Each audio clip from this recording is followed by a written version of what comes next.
Hello and welcome to another episode of Crate Diving. I'm sitting down with Kelevra. Thanks for chilling with me, guys.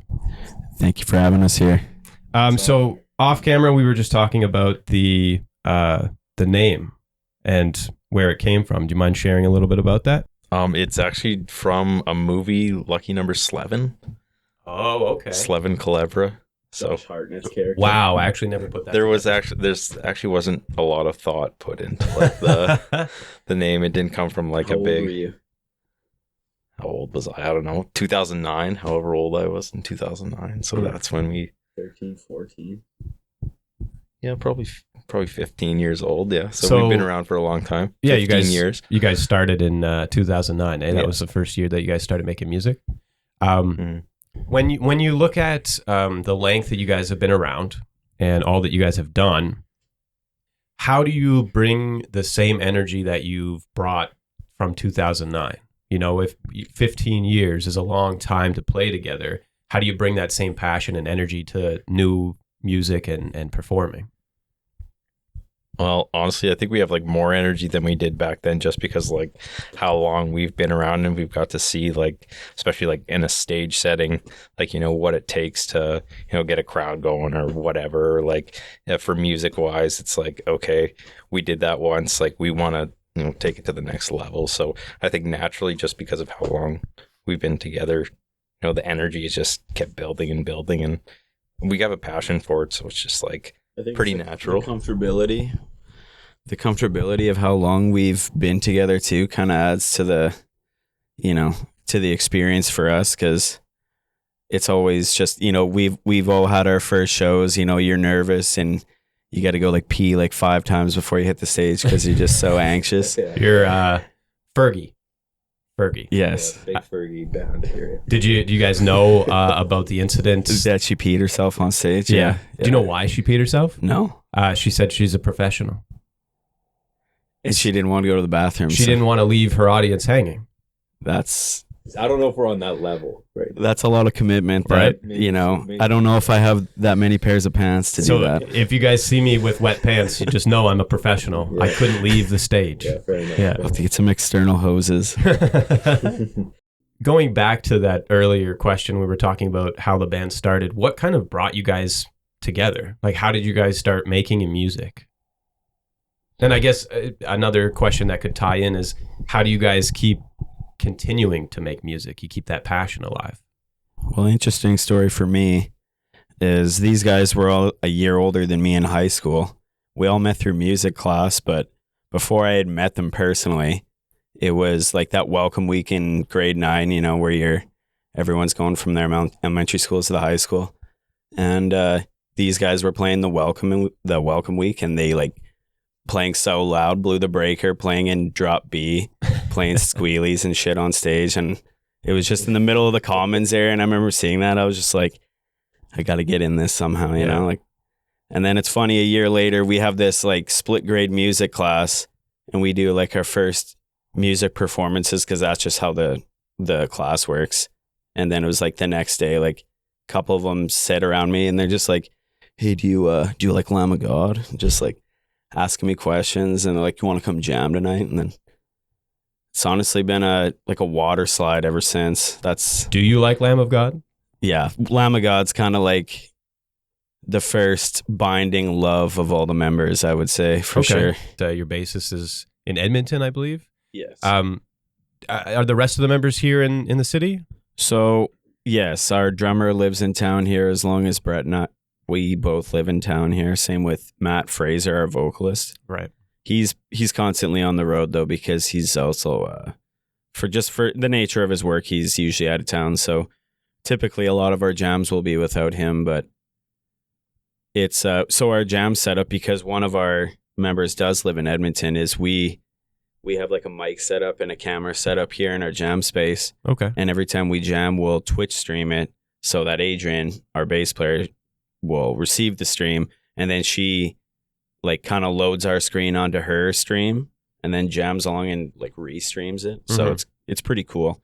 It's a very easy way to like get feedback from each other live time and jam, you know. Yeah, that was going to be my next question, is how do you guys like stay connected? How do you guys write new music, and how do you guys work together via the distance? But I guess streaming and twitching is the best. That sounded weird. Not twitching. Well, yeah, and Brett and I both play guitar, so we do like a lot of the collaboration and songwriting with each other. It's good. We both are pretty, familiar with DAWs and systems like that, so we're able to like hand over like pretty much full ideas to each other, and then we work from there.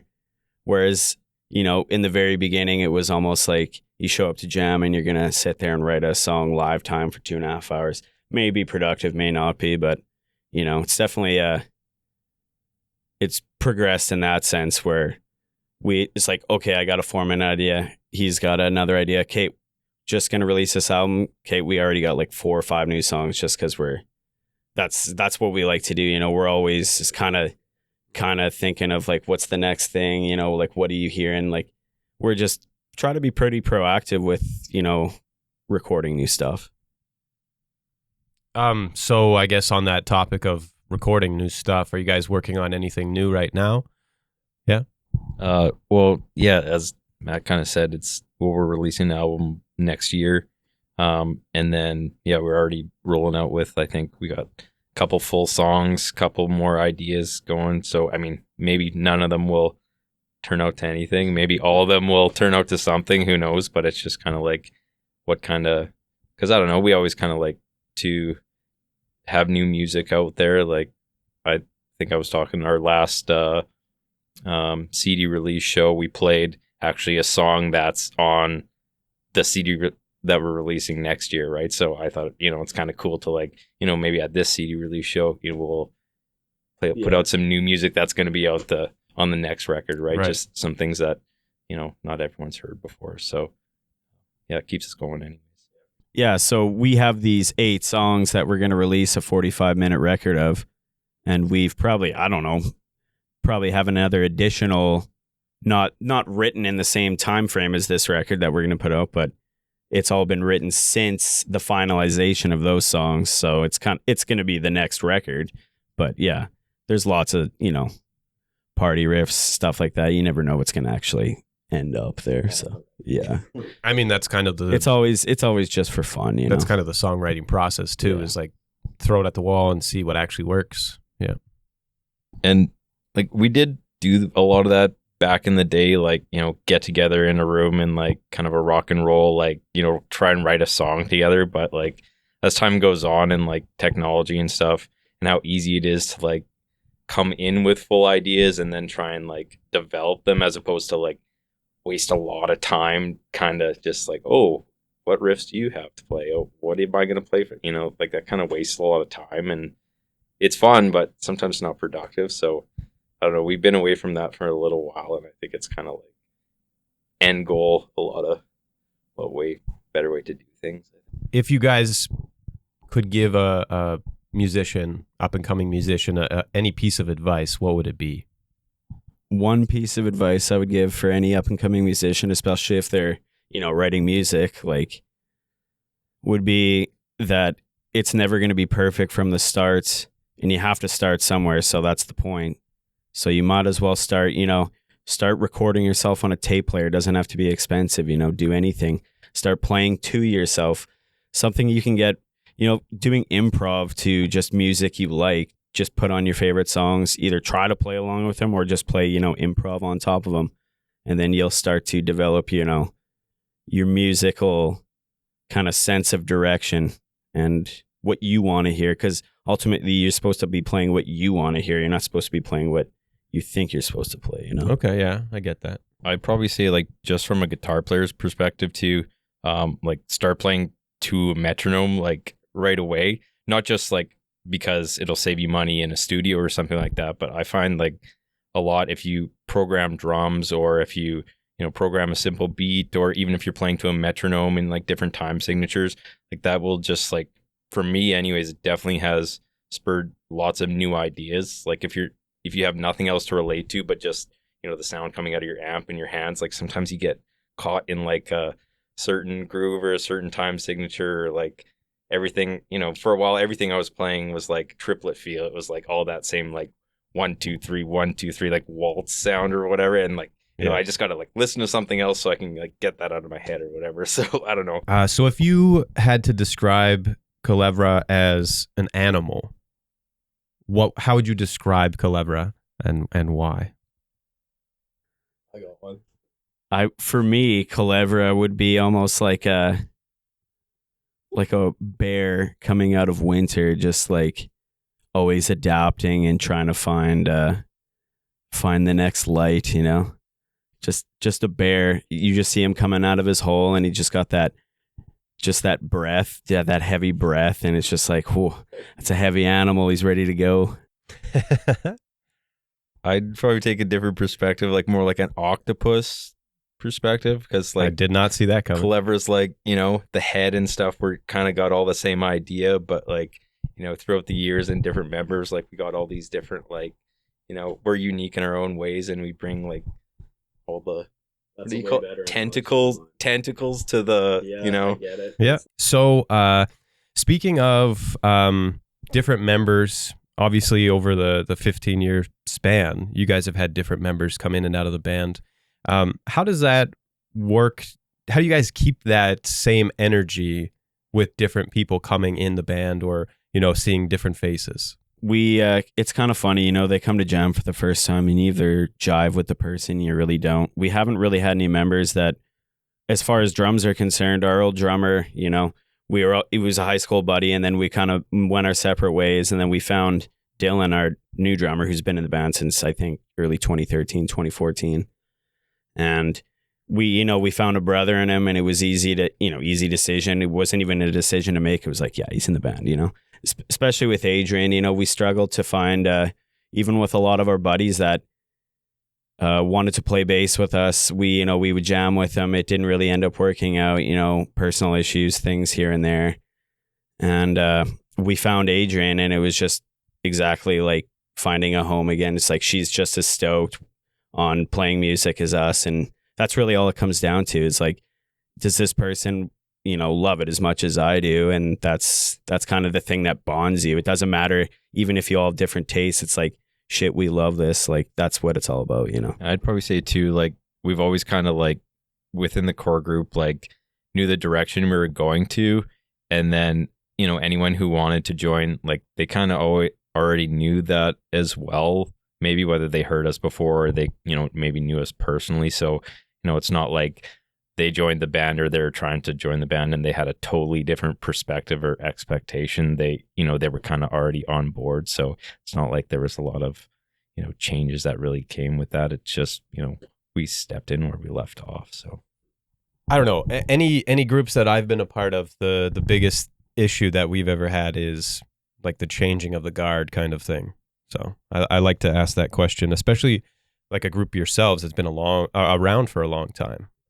But freshness is cool though too. Like, you know, new opinions come in that we didn't have before. Like a lot of bands that have been together forever. It's like, yeah, that's great. But sometimes it's like good to, you know, be told something else or get a fresh perspective, because you can really get in a bubble. How has the scene here changed since you guys started? So when we first started, obviously there was Into Eternity in the scene. They were kind of like the beacon of metal within the community for a lot of people that were new to metal or new to the Regina metal scene. That was kind of, you know, where it started and ended at, you know, probably in the mid 2000s. And then, you know, there was bands like Planet Eater and Egg and all that were big on the scene.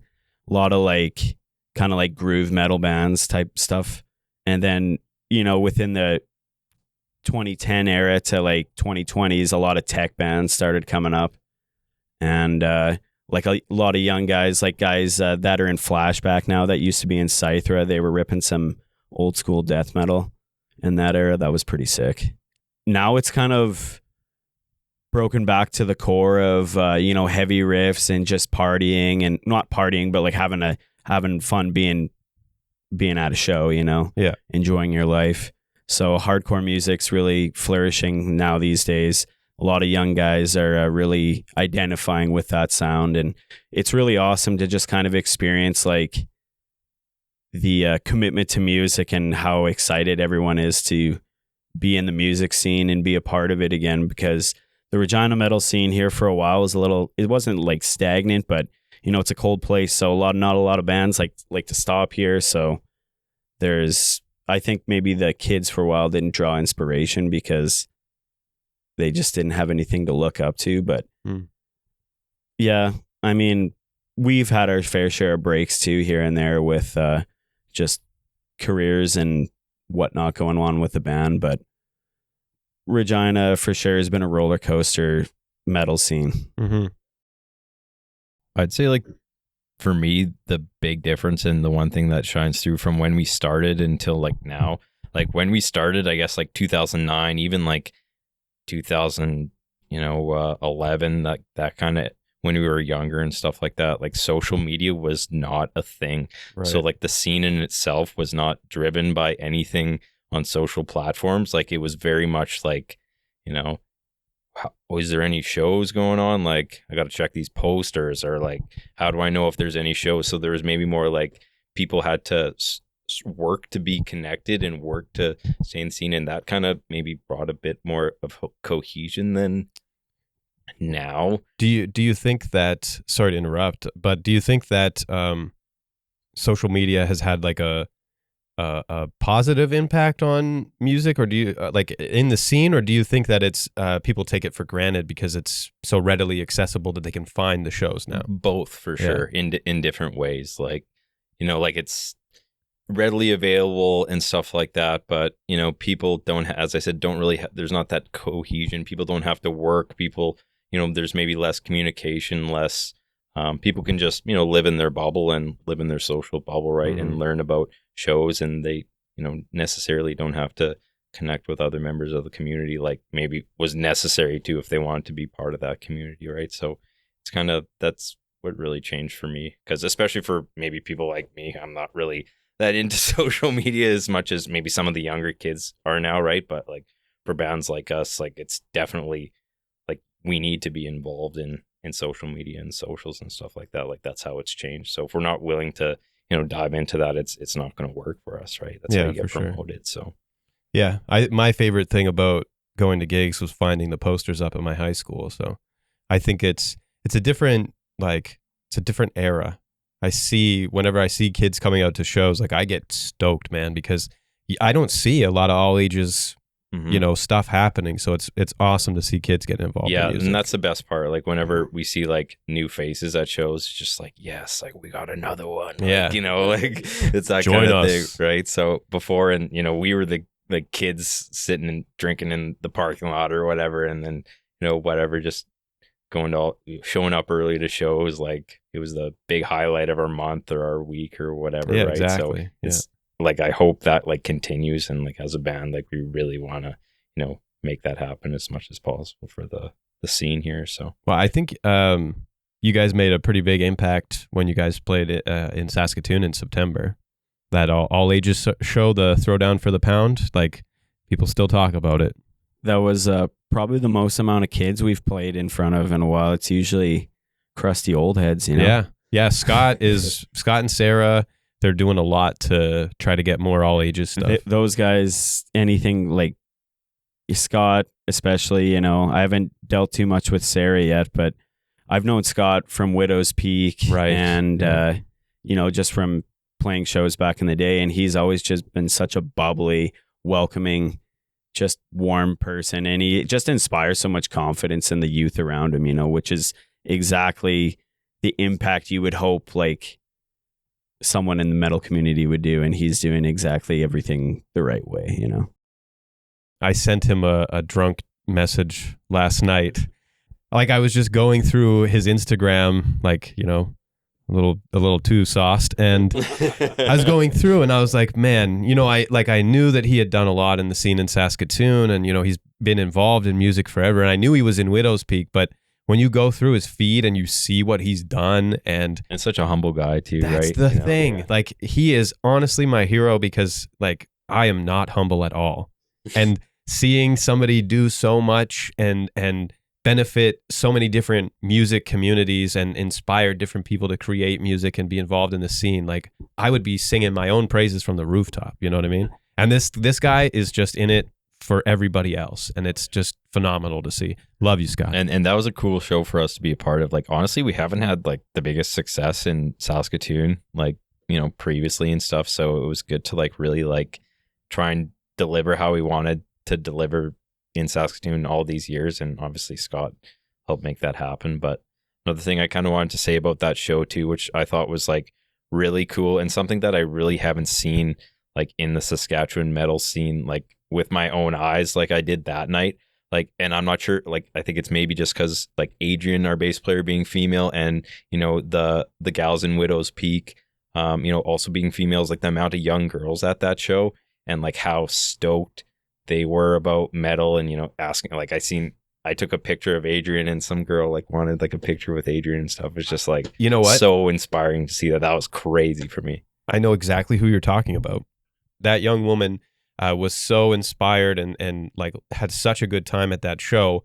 She decided to celebrate her 19th birthday by going to the $5, 5 bands at Bud's on Broadway. You know, Alien, Reject. It was all those guys, and it was really cool. Like, I don't know if she was involved in the all ages scene beforehand. Like, I only met her that night, but it was like she said that, you know, seeing female musicians on stage really like gave her a lot of energy to keep going to shows. So, like, you know, 5-year-olds, like 7-year-olds, 10-year-olds, 14-year-olds, you know, just with like their eyes just like this, like, you know, the whole time I was like, whoa, like, and, you know, they're not, you know, stoked on us. Like, they were stoked on like, you know, Adrian and like the, you know, the Widow's Peak gals as like, you know, some inspiration to like, you know, I belong here too. Like, this is super cool. So that was unreal to see. I've never really seen that firsthand like that before. Yeah. So yeah, that was a fun show. Yeah, it really doesn't, you know, take much for a small moment to impact someone's life for a long time. So Absolutely. you just got to be aware of these things and try to That's a good point. coerce the youth in a positive direction any way possible, and always be aware that you have an influence. So I think that's a really good thing to bring up, because I don't think a lot of people really think about that. well, think about any time you were your first couple moments at metal shows when you were a kid. There's some key moments that you remember for a lifetime. Absolutely. And that person may not remember them, but you will. So it's important to be aware of these things and always act in a professional regard. Yeah. Yeah. Have you guys ever heard of Endost?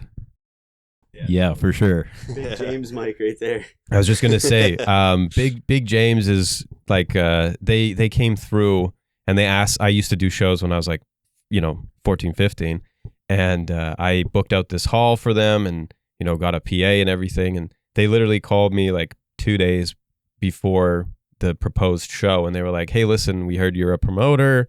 We're coming through tour. We have no place to play. We don't really care about making money. We just want to play for people and like, you know, get some exposure." And I was like, I can do it, but like, I don't think there's any, you know, like, I don't think anyone's going to show up. It's 2 days, right? Like, I don't have time to make posters or promote or anything. It's just word of mouth. And they showed up and they played literally for me and like 5 other kids, but they gave it 110%, man. And that, just seeing that to me was like, wow. I want to do this for the rest of my life. That had such a huge impact on me. Yeah. And that's funny you say that. Actually, I think it was maybe 2015 or 2014 or something like that. I seen Endast here in Regina at a restaurant called the Mercury for probably like, I don't know, The Mercury Cafe. Mercury Cafe, probably like 17 people in the same summer. They played no, they played Heavy Montreal. They were at Heavy Montreal and played a huge stage there. I'm not sure if that was the same year, but it was like very, you know, it was pretty funny to see. Oh yeah, that band putting on the exact same show they put for 17 people. No. Drill through up his nose and everything like that. No, I don't remember that they had guy. a crazy merch guy. They had a power drill. He'd be sticking these 8-inch bits up his nose. What the fuck? Yeah. Was it one of those Schlock guys? The Monsters of Schlock? There's a group, I think they're in Montreal. I'm not sure, but they're like Monsters of Schlock, and they like... It was just one guy. Oh, okay. Yeah. No, He was just part of the group. yeah, that just was some crazy dude though. drilling his face. All right. Yeah, at the Mercury Cafe. Wild. So I guess that leads into my next question. What's like the strangest or wildest things that you guys have seen like on tour or in the music scene? besides the drill bit to the face? Wildest things we've seen? Or strangest? I mean, are psychedelics permitted on this podcast? Yeah. We played a show with Dead Quiet in Brandon, Manitoba, and we were young guys. We were, trying to be a little bit more proactive than I think we should have been. And so we play first that night, and we play, and as soon as we're starting to load out, we're like, "Okay, we're gonna take these mushrooms like right now, and then we'll load out, and then they'll hit. But it's gonna rain right now, so we got to load in really fast." And so we're loading out, and I didn't know at this point that the Dead Quiet guitar player singer was actual like Barn Burner frontman. I didn't know Really? Yeah, this is the same guy, Kevin Keegan. Okay. Yeah, so Man, Barn Burner's great. yeah, they're sick band, man. And he's just like, "Man, you guys are loading out fast." And we're just like, "Yeah, the mushrooms are going to hit right away. We really got to, we got to get the gear inside before it starts raining." And everyone played. It was awesome. Dead Quiet played the greatest show. But we all were staying in the hotel that was attached to the venue that night. And there was some crazy tyrannic storm that ripped through there. Power was out. It was ripping light poles over. And there was no power on. And we're smoking full packs of cigarettes in the hotel room on mushrooms with Black Wizard and Dead Quiet, just having like just a night, like one of those nights. Sounds like a night. That's my personal story. He probably remembers more than me. So. That sounds like a blast, honestly. Yeah, I don't know about like anything really strange or crazy. I'll probably remember like tomorrow and be like, "Oh, like I should have said that." But like, I don't know. There was this. We did. It's like not really strange or crazy. It is kind of strange on my behalf, but we played this metal festival in Lone Butte called Metalocalyptic, and while we were on stage, it's a great name. While we were on stage, I broke a string, and we did have an extra guitar, but of course, I left it in the band van. So I was like, okay, whatever. Like, and he had the keys in his pocket. So whatever. I'm in a panic, like obviously. So I booted off stage. These guys are still ripping. I go out to the van and it's locked. I was like, oh, like what do I do? But the back window, to the back door, those like van windows that just like pop out a little bit or whatever. It was like open. So like obviously, you stick your hand in there and pull up the little like weenie or whatever, the lock thing. So I like stick my hand in there, like pull up and smash the window, like just like destroy the window. And while, my own band's on stage and shit or whatever, right? So second I smash that, I turn around, RCMP light me up. They thought I was breaking into this van. So like whatever, I grab my guitar and I'm like, "No, like officer, like I'm playing, like whatever, I'm going." So like I beeline it into the venue and he's like, "Yeah, okay, sure, I'll be out here." I was like, "Yeah, whatever." And yeah, finished the set, got the guitar, and that was the end of that. But the rest of the tour, we had this window just wide open on the highway. So it was so loud back there. And yeah, it was a crazy night. Was he waiting for you? No, he wasn't. So whatever. I think he got it. Usually if someone was stealing a guitar, they probably wouldn't like go back in the venue. Back into the venue where all the guitar players are, So, yeah. I don't know. It was kind of a weird, probably weird super situation. sketchy to just drive by and see someone break out a window. And yeah, he literally grab was some- right behind me when I smashed this window and went for a guitar as quick as I could. So looked a little sketchy. You got to realize Lone Butte is like a community of probably just a couple hundred people up in the mountains in the north of BC. So the RCMP rolling around, it's like small town, right? So they probably know everyone there. Right. And they see, this guy breaking in the van. Someone they don't know. Yeah. Yeah, if you don't believe me, just follow me in. I mean, yeah. Is there anything that you guys wanted to add to close it off? Yeah, we just filmed a pretty sweet music video, and it's going to be the first single off the new album. It's going to be dropping pretty soon in the new year here. Right on. Because the album will be coming around, we'll say springtime, but the single for sure will be out in January. Right on. Cool. Yeah. Well, thanks guys for sitting down with me. I really appreciate it. Thanks so much. Anytime, man. Okay. Well, I'll take you up on that.